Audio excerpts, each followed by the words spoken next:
Hello, hello. It's Wholesale Hotties tonight. We've got our guest Lisa with us. And Lisa, can you pronounce your last name again? Hi, Lisa Woloshin. Woloshin. Woloshin. Yes, and I think I'll get it up there too, make sure I spell it right again. And then of course we got our co-host Jennifer, and our other two gals are out.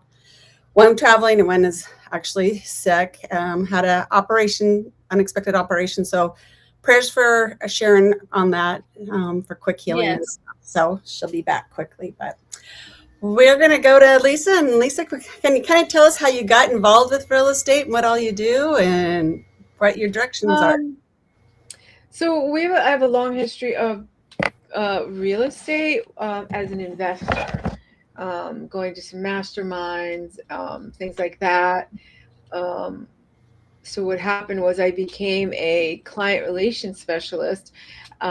These masterminds we went to, people would have deals, and everybody hated doing the paperwork, like hates doing the paperwork, and especially through your IRA, you're working, it's time consuming. A lot of they didn't want to do it. So I was like, I'm good at it, I'll do it. So I got involved that way by being a client relations and doing everybody's IRAs and helping them do their investments. And I did that for about 10 years. And after COVID, I decided to make a change about a year and a half ago. I'm like, you know what? I think I just want to do like real estate and show homes and do all that glamorous stuff. So and behold, not so glamorous. So being new to that part of the industry, I had to find a niche, like I didn't have leads. How do you get leads? I didn't do the Zillow thing because I had difficulty paying that 40%. So I needed to find other options. And I found that expired listings were right there in the MLS every day. Every day a new list came out. Um, and I thought, you know what? Why? And I would start looking at them like, why did that expire? How many agents did it go through? Where did they start at that price point? And all those questions started coming up. Like, and then talking to other agents, I would hear things like, I'm just getting the listing. I don't care how I get it. Yes, that purple wall is beautiful. Leave it. And I found that that they were just appealing to the client, but not really doing them a service by saying, hey, Mhm. that purple wall is only going to be liked by 10 people. You might want to change some things. Do you know what I mean? And you can do that tactfully, right? Without insulting a homeowner who's loved their home forever. How do you And say that tactfully, Lisa? how would you say that tactfully? Yes, I'm genuinely curious. Oh, I would say, I love your home and you seem to like this color, purple. Have you seen some of the new colors out today? Oh my God, my favorite color is that mocha brown, or hey, grayish beige is in. You know what I mean? And try to get them to maybe see, oh yeah, I could put beige here, or I could enhance that color. you know so I never insult them because everybody has their own taste, but Sure. I Mhm. want them to Yeah. understand that is not the norm, and to make your house successful you have to bring it appealing to a wider variety of people, right? I mean, that's the Right. goal, is we've Yeah, like really got people to bring say, it. like, yeah. I've noticed that the number one color out right now for home selling is this, and then I'm like, Right. or yeah, right. And Yeah, and then that when that I'm conversation starts. yeah, exactly. Yeah, I always Yeah. research what's up and new with colors when I'm trying to sell a home and stuff, just to see, because there's studies on that, which is great Yeah. point. Yeah.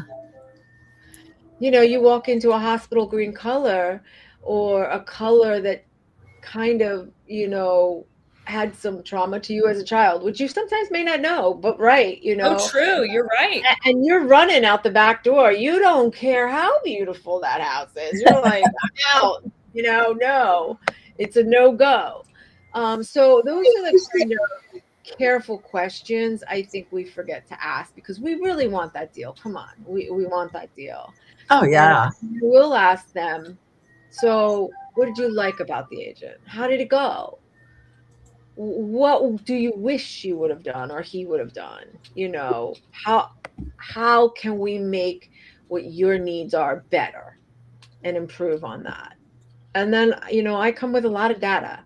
I come with data. I come with a Mm. year's worth of data because it's funny till this day, and I don't know if you noticed this, people are stuck in that COVID amount, right? The aspirational They are. pricing. It's the bane of my existence every day.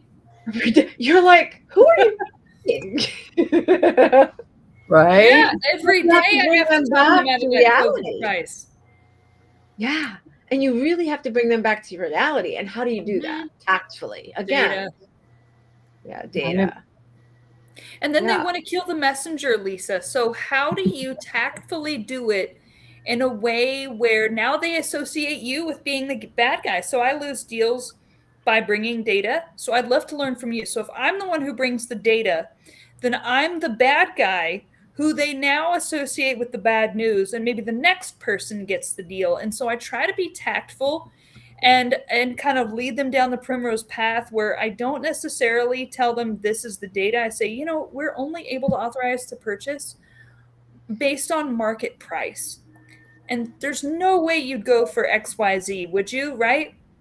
And they're like, Yeah. no, I wouldn't. And I'm like, okay, may I ask you, you know, why not?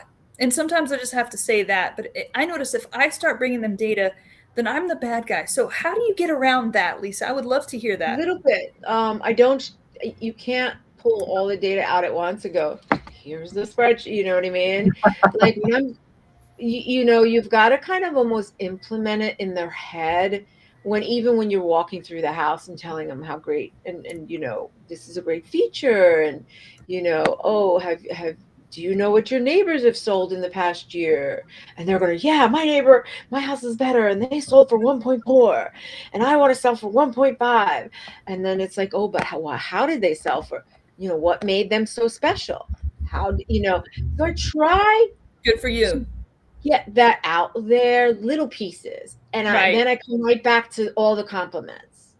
All the compliments. Bring it back in, let them feel what I call peacocked, right?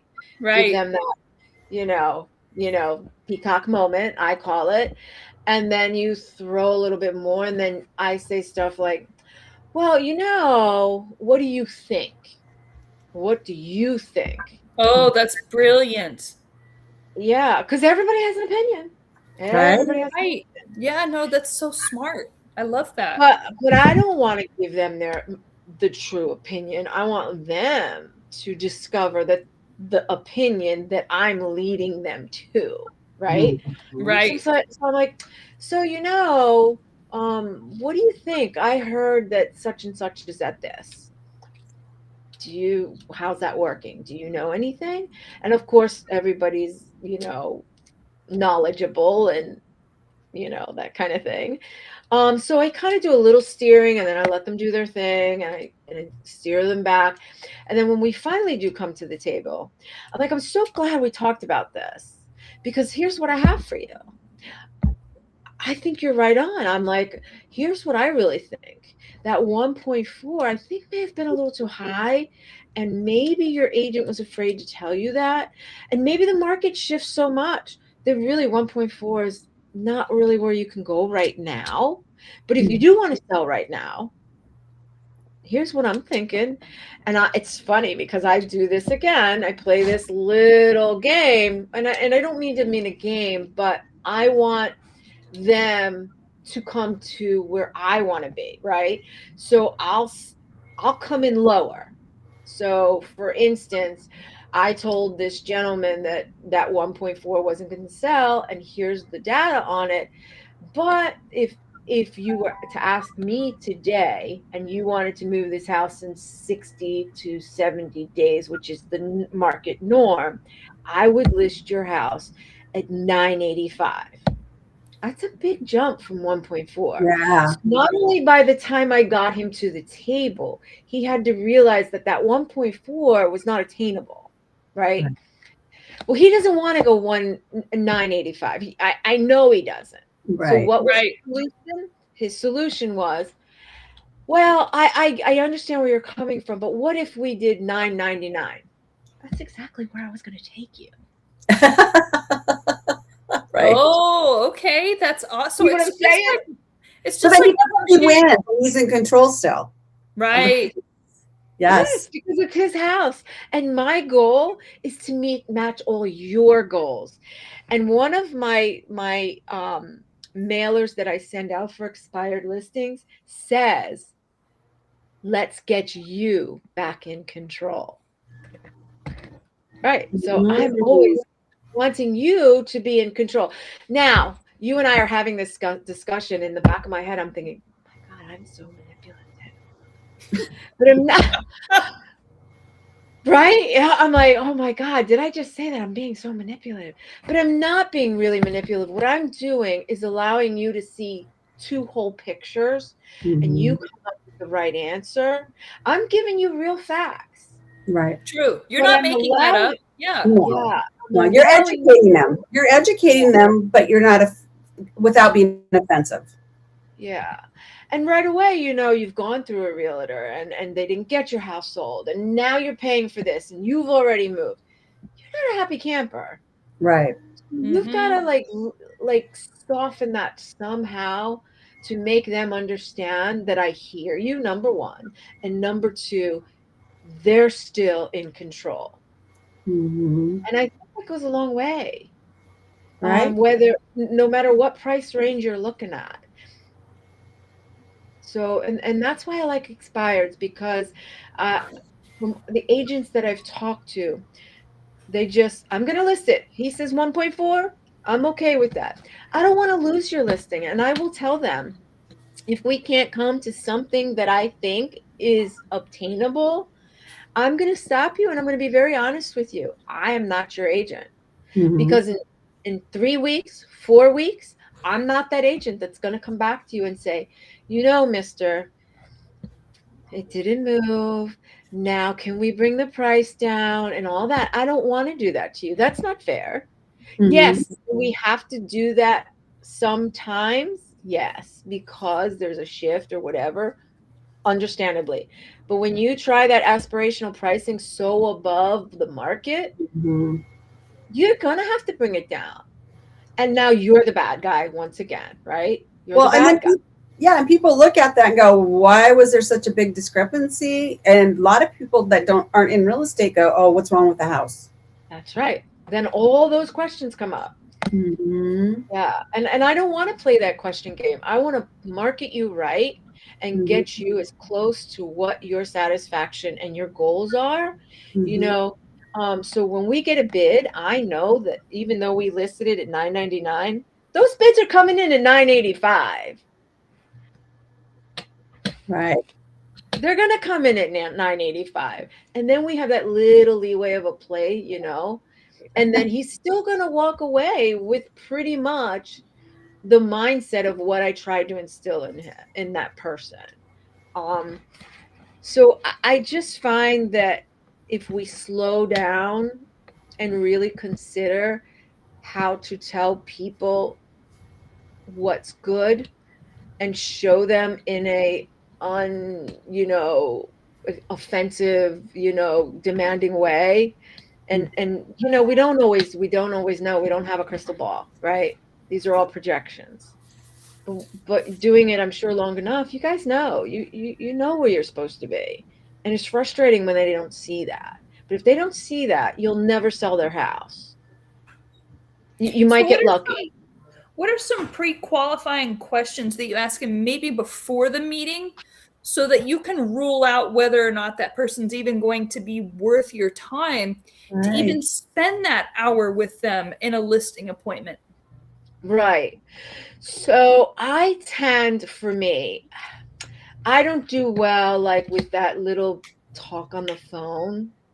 I do much better face to face. Okay. because I can read their expressions and I can Right. adjust. I can't read their expressions on the phone. I don't know if they're really hearing me. Right. So my goal when I go when I get that call and they want to try and use me or have me come interview, I'll say, okay, great. I said, I don't even get into what they listed before because truly that really doesn't matter to me. I tell them my goal today when I come to your house is to go through your house, sit down and talk to you, see what you liked, what you didn't like, what you want changed, how things work. I am then going to go home. I'm going to do all the data. I'm going to, do everything. And depending on the price point, I have to go home and do the research because I don't want to do it ahead of time. And then, because we've all had this, you then go in the house and you're like, Yeah. you know what I mean? Right. And then you're like, how can I present this beautiful listing presentation that now doesn't match everything inside or the needs in the inside of the house? So I really try to go in. I tell them it's a fact finding. I'm going to do some research. I'm going to do some fact finding. And when I'm done, then we're going to have that concrete conversation. And then and then I feel better. And I will sit with them at the table and say, yeah, you were at 1.4. And if I have a ballpark of where I think they should be, I might bring it up while I'm still at that listing appointment. But you have to be careful because you want to make sure that you've gone back and that's really where you should be. I don't want to go back to them and say, well, now that I've looked at your place. Mm. Right. That's so smart. So did you figure that out the hard way? Oh yeah. Oh yeah, the hard way. But I think my background is in nursing. Oh, wow. I was a nurse first. So if you know any nurse, the first thing we want to do is embrace you, fix whatever it is, right? Yeah. And read you. We need to physically see you. Oh, yeah, right. Yeah. Right. Those are my telltale signs. I could walk in a room and know already who I'm going to gravitate to because I get that sense of feeling. Like some people don't have that. I do. So that kind of softens that blow. Now I've got them to trust me. Now I can go home and do my research because now what I tell them is going to be genuine and honest. And I'm still going to let them make that final decision. So I don't drill them with a lot of questions. I some people do. I don't. I mean, I do the basic questions like why, what happened, that kind of stuff. Where would you like to see? What are your goals now? Those things. Mm-hmm. And I just try to listen to I try to match them, their energy, their whatever. And if they're I yelling find about it, a lot of folks whose listings expired is because they didn't do what the realtor asked them to do the first time. So how do you address that awkward elephant in the room? so you mean like their realtor said, hey, I think it should be, and they didn't? Well, right. Any example of that? Either they needed to fix something in the house or their Yeah. price, usually the price was too high and they didn't do what their realtor told them to do. And then with the next realtor, they're just assuming the next realtor has a magic wand when really it was them. They should have done some sort of work. Oh Like no, and I'm the house. yeah, I'm very honest, and I tell them, listen, I'm very honest. I will work 110% for you, but what you will find is I'm going to tell you the good, the bad, and the ugly. I'm going to be honest with you. And then I'm going to tell you your choices, your solutions, and whatever. And again, you're going to make these decisions. For instance, the purple wall. You think that purple wall that only gravitates to 1% of the population looking for this Yeah. type of home, what are your feelings on it, especially since you're moving? Does it matter to you that it's purple? What if we could update it? Well, I really like the color purple. I'm like, yeah, you can paint your next house purple. right? Right. Right? Because it's the truth. You can use your purple again, Mhm. but people don't want to see that color. People have certain, it's like when you go buy your shoes. You're buying your Kate Spades because you know they're good and because you know other people have them and you want them too, right? Because it's a good product. It Well, was why so would I want interesting you said child trauma associated with the paint. I've never heard anyone say that before, but I've thought it and then thought I was a little crazy. You know what I mean? Like, because some colors make me feel really nauseated for some reason, right? Yeah, Like that green from the 60s. I hate that color. Maybe right? And because it reminds me of stuff. You know Yeah. what I right, mean? Yeah. sure, sure. And I think being honest, but being kind and honest, and then Mhm. always coming back with a compliment Yeah. takes the person off of the defense and then puts them onto, oh, well, maybe. Oh, I get it. Um, because we're human, right? The minute somebody says they don't like something, especially to us or about us, what's the first thing we're going to do? Wall up. Shut it down. Yep. Wall up. Absolutely. Right. So we're not trying to wall them up or get them on the defense. We're No. trying to get them to see that it may be a great color. You love the color. It worked great for your house. It was beautiful in your house. But how can we improve on that so that it does sell? So I just try to change words. So now it's their thought, not mine, So smart. and it's just little words. And if they get defensive, you'll see it, like visually, you'll see them stand up Mhm. straighter, or they'll cock a different way. And then you're like, okay, I got to bring that back, go a different route. But eventually, when I keep saying, what do you think? What are your thoughts? And then elaborate on them, it makes them go, oh, well, she's more interested about me and not just wanting to sell my house just because. Yes, I'm Mhm. interested in you because my end goal is you getting to your goal. So I really try to be that nurse, I guess, because we do it in the hospital when you're not feeling good. We're like, come on, get out of bed. You don't want to get out of bed. You're hurting. But you know what? We got to get you out of that bed because why? It's the Clots. best thing for you. Right. The nurses never explain it's about clots, though. Like, I Yeah. wish they, after my C-section, like, you have to get up. You have to shower today. I'm like, I don't want to get up, but they don't tell you why. But they're like, if they had said, oh, if you stay in bed, you're going to get a clot, and then you could have a Yeah, you're like, stroke. Like, oh, shit, let me get out of bed, you know? Yeah, but do you know how many patients would be like, that nurse said I'm gonna get a clot and I'm Oh, gonna really? So Oh there's a yeah. liability there. Okay. That's too bad. I mean, people need to be able to face reality. Come on now. Right. Right. Yeah. But good luck with that one. Then we got to remember, not everybody has common sense and like, okay, this Oh yeah. is good. So you're like, But yeah, and that's why they don't, is that they're just like, come on, come on. You're like thinking, God, leave me alone already. Right. right. But there's a reason for that madness. I see. Yeah. We want you to feel better and get healthier quicker. So let's get you out of that bed. Yeah. And you Yeah. probably develop one heck of an instinct, both in the hospital setting as a nurse and Mhm. also going in people's houses too. Yeah. Yeah, I think, I've never been unfortunate to run into like a weird situation, thank God. But I think body language and verbal cues and those kinds of things I do better with. I don't like, I can talk to you on the phone if I know you, but if I don't know you, there's not enough there for me to feel that comfort level.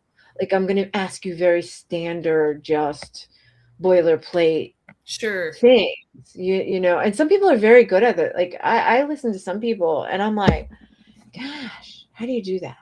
Like that's brain damage for me.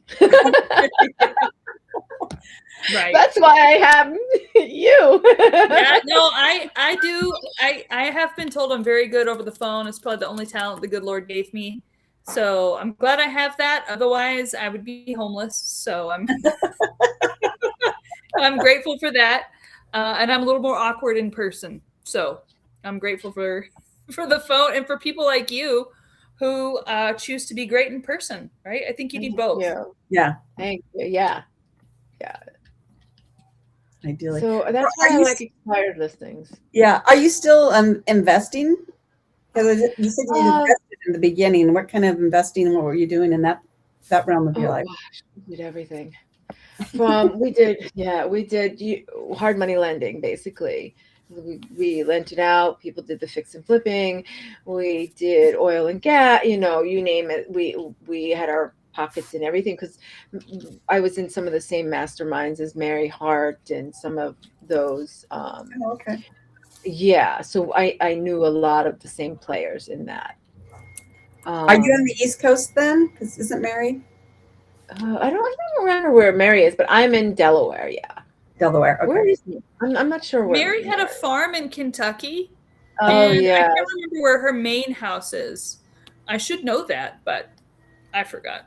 Yeah. Because they were having that event, and it was like in North Carolina on the beach house or something they were doing, right? It felt like she was more, East Coast area, but yeah, she's been on here, so yeah. So we've all done that circuit of investing and that kind of thing, which was great. And then I just decided, I want to try the other end. I want to sell the homes. I want to help people buy homes. What was I thinking? It's definitely not selling the sunset, that's for sure. No, yeah, realtors work. It's hard work. It's real work. People don't understand that, how much time and money that it takes for you on these doing that. Because I know I did that for a short time at Washington State, and I was like, there's a lot of days and hours wasted or you feel wasted. That it's like you drive people around, you talk to them, you show them homes, and then they just flake out, or they just yeah. And it's like you can spend you guys. And it really plays on your psyche, though, doesn't it? Like, what did I do wrong? Like, why me? Why did they ghost me? Why didn't they close? I mean, you can go down that rabbit hole very easily. You have to constantly pull yourself back and go, it's okay. I wasn't meant for everybody, or whatever the case may be. That deal fell through. Especially the deals where you're like right at the end, you're like ready to sign, and the joke, of course, for us is nothing's done till that attorney hands you your commission check. So true. At the closing table, nothing's done until that check hits your hand. That is so true. People make mistakes by going and buying something. They're ready to close, and they go buy something, and they check their credit one more time, and they're like, what do you mean I can't buy my house now? Well, you bought a truck or a new fridge and on credit, and they're like, told you not to buy anything. Yeah. And you tell them, and one ear and up the other. Yeah. And then they're mad at you because didn't close. Well, hello. Yeah. Right. Oh my gosh. And you told me that you're in a luxury market too, at least where you are immediately. Do you have to change your presentation as a person? Like, does it matter if you're carrying a Prada purse versus a Walmart purse when you show? And I'm asking not to be silly, but because these little things might really matter for conversion purposes. They do. It's crazy. I have 2 cars. I was going to ask about the cars too, because that was a good point, Jen. I have a beautiful BMW 430i, which I love. It's my girl. And then I have an old 2015 Volkswagen Jetta stick shift. But I always come. I don't care who you are. I always come in a suit. And I have friends who will Google like their client. I won't do that. And here's why. That doesn't matter to me. I'm going to treat you with the same respect as a $200,000 home, whether you're 1.4 and you're a CEO. Doesn't matter to me. my skills are all the same, and I'm going to respect you the same exact way. I don't need to know who you are, where you've been, that's okay. Because that $200,000 person one day will be my next client again and again versus that 1.4.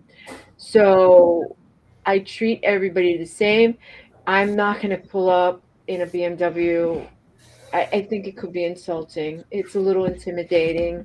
Um, so I do try to be sensitive to that. And listen, we've all been on the bottom shelf. We've all been, had to dig out our own crap to get to where we are successfully. And it's very important to always remember where you were, where you came from, and everybody deserves that shot. I believe anybody who wants to own a home should have every right, and we as realtors should be able to help them facilitate that, whether we need to help them get their credit straight, send them to mortgage officers, whatever that case may be. But I think everybody in the United States that has the dream of owning a home, no matter what that home may look like to us, should have that, should be able to achieve that. Well said. When I bought my house, we were making $40K a year, and it cost $130,000, and we still live in it because the neighborhood is very good. We have pastors, PhDs. Because of inflation with COVID, our house that was 135 is now I think at the top of the market they were selling for 320, and there wasn't a lot of inventory, and so we ended up with PhDs, entrepreneurs, doctors. When I first moved in, it was mechanics, police officers, librarians. Inflation has, if nothing else, gentrified these lower middle class neighborhoods into now upper middle class neighborhoods, even though the houses are 1969 ranches, single story, 1,800 square feet. And so that's been really wild to see over the last 8 years. And Lisa, to your point, we didn't upgrade because I knew I could invest more if I lived below my means, right? And so I chose to stay in that house, but I will still use that realtor who treated us with that respect over and over and over again whenever I buy my rentals. Even though I have my license too, I just use it for referral purposes. And so, but I'm still going to use her because she's the OG veteran who's been doing it for 40 years. And she's amazing. And so I want to reward her loyalty. So to your point, you never know when a 200K person ends up becoming successful and they're like, oh, hey, Lisa, can you help me buy a bunch of rentals now? Now that I live so far below my means and have all this extra money I've got to put somewhere. You know what I mean? And so and that's a beautiful thing. That's a beautiful thing to be able to say. Yeah. I think it's really important to stay humble. Life right now with everything going on, really, and I'm not political, we need to stay humble because it's a different world we're living in. And we need to remember that there are people out there that need us, or we need to just respect, Yeah. Tell me more about that, Lisa, in terms of, how does the humility transform for you in your business? And what are some things that you're seeing? I know you're not political, that you feel like affect the economy that then therefore affects the real estate market. Yeah. So it's funny though, because where we live in Delaware, we have a beautiful coastline, and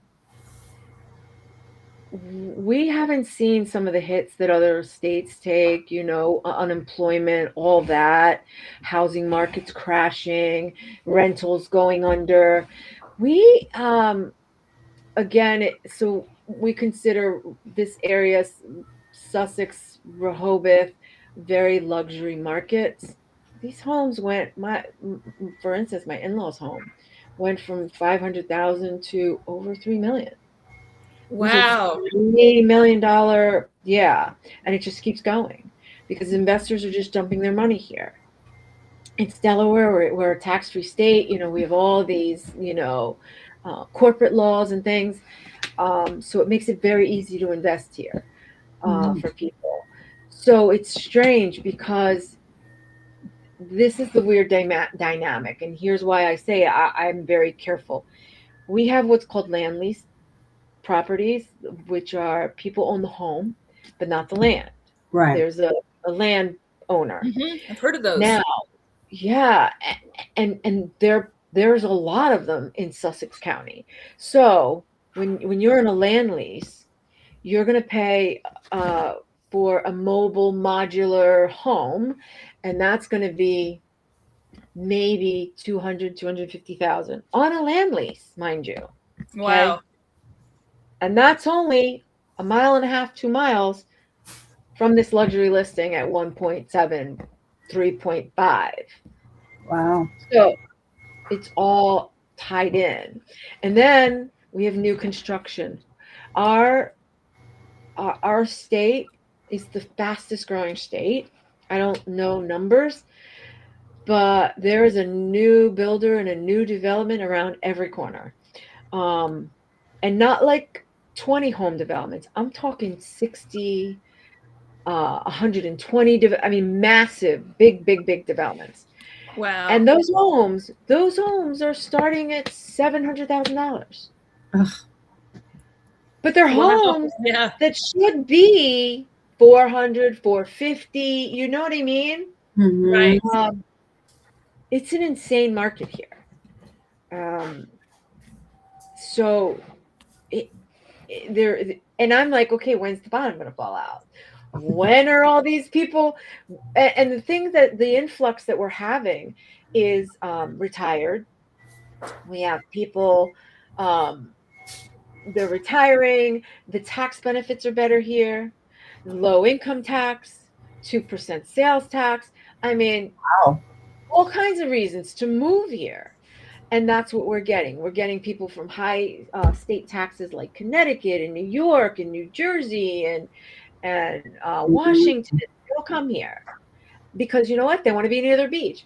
We get people from upstate New York who normally, when they go to the beach, travel 3 and 4 hours to the beach. Right. And then they give us their price range. And we're like, well, that's great. I can get you about 30 minutes from the beach. They're like, wow, that's great. Me living here, I'm like, oh no, 30 minutes, that's too far. Yeah, that's right? too far. Right. It makes it an epic journey, right? Right. I'm like, 30 minutes, I'm not going to the beach today. But for them, 30 minutes is a no-brainer. Right. And having all the tax incentives. So it's kind of funny to listen to. So it is an unusual market, and it's doing really well. I cannot say it's just going up. There is no bottom out.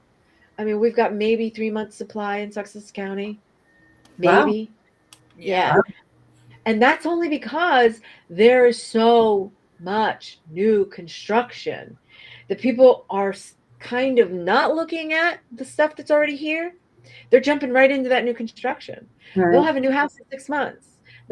If they started in, November, they're going to be in their house by spring, January, March, April. So they're going to start their summers, So you're seeing a lot of that. You're seeing a big influx here, which I'm very fortunate for. And did you grow up around there, Lisa? I didn't.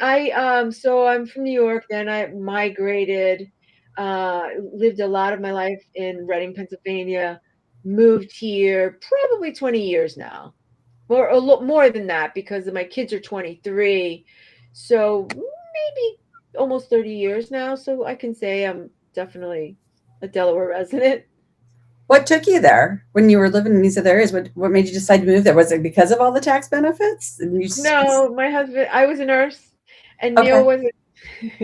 Neil was a dental resident, and that's how we met. Oh, okay. And he's from here, so I just followed him. That's great. It worked out well for me. Yeah, it did. Yeah. The well. doctor nurse team is really great because you guys understand each other at a core level in terms of the stresses. So the couples I see that last the longest understand each other's day-to-day stress with a deep intimacy that others would not necessarily understand. And I wanted to hear you ladies' feedback if that's been true for you in your long-term relationships. Yeah, so for me, my husband and I are like yin and yang, right? He's always, he's everywhere. ADHD. Okay. So his mind never stops. It's business, it's this, it's that. It's going a mile a minute all the time. And he's got to solve every problem and every issue. And I'm like the other way, right? I'm like, it's all right. It's going to be fine. If it didn't work today, it'll work out tomorrow. It's okay. Right? I like that. Yeah. So I'm the calm to the storm. And that's why it works so well. And then there's just some days you got to let the storm ride its way out because it'll figure itself out. And I just sit on the sidelines watching, going, when's that rain going to be over? Or do I need to jump in with an umbrella and save this knucklehead today? That's great. He sounds very lucky to have you. Yeah. Being the warm person in my relationship, we need that badly, or we would just and you could go off the probably deep end. sense that when we were on the phone together. He was like very like intense and had all these questions in his head, and yeah. And I'm just like, okay, that's awesome. Yeah. Yeah, no, and I can certainly match that, and it's hard to turn it off, if not impossible. I mean, I can't turn it off with any kind of chemical I've tried out there or activity. It just finally burns itself out from exhaustion. Is Right. Yeah, exactly. And then you're awake and you're right back at it. Exactly. Yeah, no, that's exactly right. And what about you, Donda? You and Jim? Well, it's both of our second marriages, and we're just so much in common, but yet we balance each other out in things like it's just like a perfect mix because I could be having a really crappy day or stressed about something, and he seems to be that calm on that day and just like talks me off the ledge or does something sweet or whatever, or like just have a Dondi day, just walk away from it and just go have a Dondi day.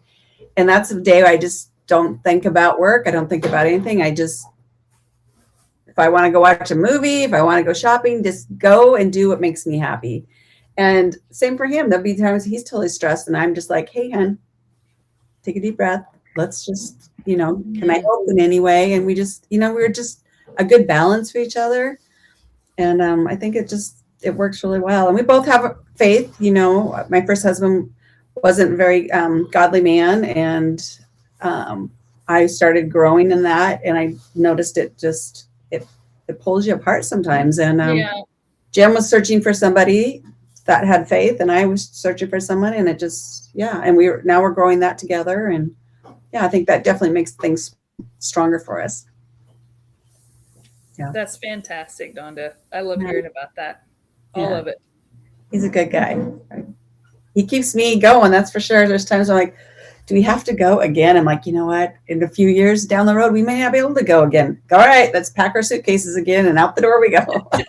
Yeah, it's very true. Yeah. And then, Lisa, tell us about the investment side of things in terms of, how did you switch how do you pivot between your listings and your investments? So what's great about the investments is they do end up becoming very passive, right? You just kind of let them wash, rinse, and repeat, depending on what investments you're in, like the gas and oil. You put in your funds and you just get your proceeds. So in that sense, it's great. When you're doing real estate, you've got to keep those turning because those are either short term. You've hard money lended maybe 2 years, And now that's come back. So now you've got to find another, another process and another process. We have kind of not done so. We were very heavy and moving very quickly with a lot of that for a while. We've pulled back a little bit just to give ourselves a breather because we've done it for so many years. And, with every success, being very transparent and honest, there are some major fails, right? Of Mhm. And course. and we've had our major fails too. We had great runs where we're like, the girls' IRAs are killing it. My girls have more money in their IRA than most people, Yeah. that kind of great thing, right? And then one wheel falls off, and then the other comes off, and then you're seeing a disconnect. And then you're like, okay, we had to take back some properties because the people that we lent the money to um, grew too quick or ran out of the ability to manage our funds properly and get Mm. the properties, rebuilt, and then back on the market Yeah, it's a because complete. they stretched themselves too thin, they grew too quick, they were in these masterminds, it was a bunch of things. And then we just kind of went, maybe we need to take a step back just a little bit, catch our breath, take back these properties, get them fixed and flipped. And when you're not in that state, it was great that you had somebody else doing it, right? Mhm. You're in that state and you got to take that stuff back. Mm. It's hard. You've got Yes. to find contractors. You've got to find a realtor.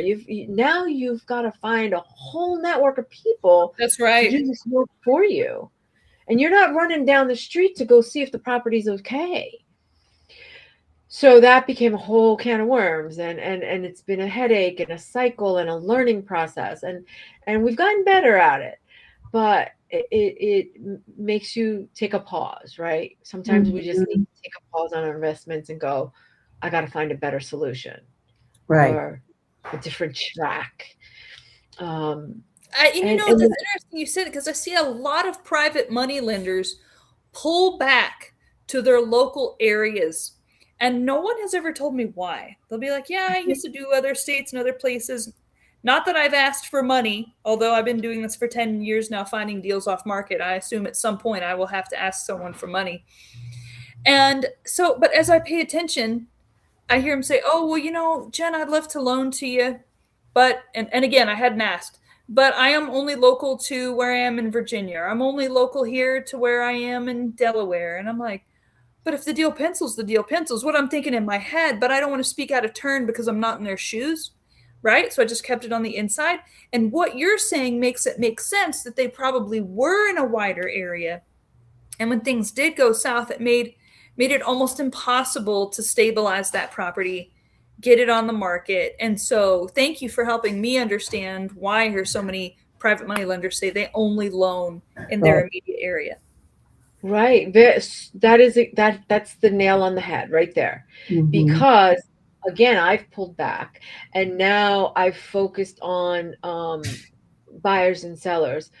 But my husband's getting that itch again, right? I want you to start looking for properties. I want you to start looking for off-market things in our area. Again, Mm-hmm. keyword area. Because believe it or not, the people that you trust outside of the areas are wonderful until they're not. Yes. And you don't have a wall, so you don't know when that's going to happen. No, and you've got trees down and toilets broken and holes in the ceiling and no refrigerator, and you don't even know this. And this is a property you think is supposed to be your investments, and somebody's supposed to be managing it. Oh, And they're yeah. not managing it, right? Mhm. So are you going to jump on a plane? Now you have That's to too jump on that much. plane. Right. Yeah. Now you've got to get all these people that you don't even know again to facilitate all this for you. Right. So yeah, so if somebody says, "Oh, I only do in my own market," my first thought is they got burnt. Yep. They've had an issue. They're learning and they stay close to home. The goal is to stay close to home, where now I can manage that. I know what the real estate paperwork looks like in Delaware. I Right. don't know all the hoops in Georgia. And now I've got to deal with Georgia Power and the Georgia court because they didn't file my deed. And Oh my goodness. right. Or why did my property go to a tax lien? It's my property. I'm paying for it. Oh, because you didn't pay the taxes that they didn't send you, that they sent to a different mailing address. It becomes a Oh vicious my goodness. cycle. It becomes Yeah. a vicious cycle. And you don't know until it hits you in the face, like a That's a good truck. lesson for And then people you're who are scrambling. You're scrambling to pay that bill so that somebody doesn't come up from under you and take that property under a foreclosure that you had no idea was in play. Yeah, well, that's a great lesson for anyone who's thinking about doing private money Lending. lending. So Yeah. thank you for sharing that, Lisa, because that's real. And you know what? There's plenty of deals, I would imagine, in folks' own markets anyways, no matter where you live. I mean, unless you're in the West, like this place where we take these road trips where there might be a town of 2,000 people every 50 miles. Okay, maybe that's not a great place. But anyone who is, on the line of Dallas or east is probably going to have enough density, I would think. Yeah. And then, Dawn, I know you're in Washington too. And so then, of course, you have that band there on the coast that has a lot of people. But really, between Seattle and Dallas, if you just kind of go like across the country, it's really not that dense, right?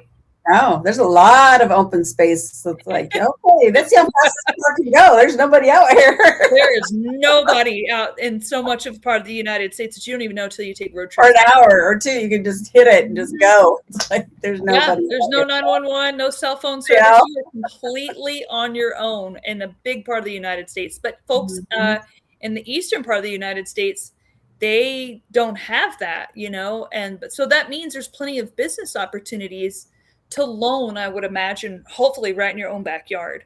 So Right. did you get more involved with RIAs out there? Is that part of the plan so that you can do more lending in your own backyard?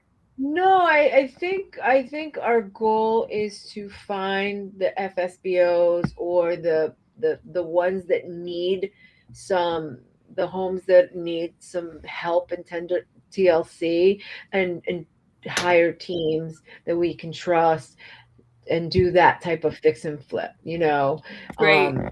Do that kind of market where we can physically see the home, hire a team, and I can go by there every other week if I wanted to and see that there's progress and then me as an agent get it back on the market kind of thing, or rent it, or whatever the variable might be. But part of the appeal, I think, for investors at that time, because I think it was part of our appeal also, was when the company that wanted to borrow money from us, they were like, well, Georgia is the growing state. They've got these new plants coming in, GM is coming here, or Verizon is coming here, or Amazon, and it's a growing market. You know what I mean? There was so much hype as to why the Georgia market was going to be just a booming city town kind of thing, right? And you kind of buy into that because, number one, you're not living there, but you're hearing all this great stuff. So why would I not invest in something that sounds absolutely like wonderful? Right. And you buy into that. And yes, maybe the Amazon came and maybe this came, but guess what? The market never caught up to all of that. Right. So some parts of Georgia are still in a very struggling market, but yet we thought that was the place to invest, So again, it's really learning. Is it worth going outside your market or knowing what's right in your backyard and seeing the growth or lack of growth? It gives you more control for sure when you're in your own backyard, and yeah, you can go there easily and check on stuff. Yeah, it totally makes sense. Yeah. Well, I guess we're kind of at the top of the hour, ladies. That went by fast. Super fast. Yeah. Great. Thank you so much. This was fun. I've never done Well, a podcast. that's fun. Isn't it fun? We just ladies chatting about real estate. We just have a good Yeah, time. that was great. Yeah. Yeah. Really enjoyed having you on here and give a lot of insight as an agent and an investor, and especially a money lender. That maybe that'll help people understand they need to reach out, like you had mentioned, Jen, to going to the RIAs and finding people who are lending money in their backyard. So they Yeah. start doing some deals and things too. So And Yeah. always do your homework. You know Yeah. what? We are very, as humans, we want to trust everybody. We Mhm. want everybody to be trusted. Right. I've learned that no matter how much I trust somebody, I've still got to do my research and my due diligence. Right. Or I've shame heard on you. even with like repeat borrowers, Yeah. people who had like borrowed from them repeatedly, but then the 20th time Yep. they trusted that, and they didn't do underwriting on the deal, and it went south. And it's because, like you said, we want to save energy. We don't want to distrust it. We don't want to underwrite every deal. We want to just trust, hey, it's worked out 19 times before. Why wouldn't it work out on the 20th time? Yeah. Yeah. So That's true. a very hard lesson. That's a hard lesson. It's very frustrating, and you lose faith in people. But if you're checking up on them on a yearly basis and making sure all their pieces are in order and their finances are still good, and you're only doing yourself justice, and you're keeping them accountable. And it's very important. So important. Don't do a deal just because you think you like somebody. Do a deal because you've researched, you've done your due diligence, and they're going to do what they say, and they can back up what they say they can do. Right. It's very important. And Yeah. sometimes the best practitioners aren't always the most likable people either. Meaning, maybe they're not very charming. Maybe they're a little introverted. Maybe they're a little, maybe they share. Maybe they tell a joke that you wouldn't like, or maybe they just have the personality of a gray rock, right? And so, But they're very focused and they're Exactly. what they do. So yeah. Yeah, it's very true. Yeah. All right, ladies, thank you so much. Thanks It was again. a pleasure. It was so nice meeting you. Thank you. Have a good night. Great. Thank you so much. Okay. Bye.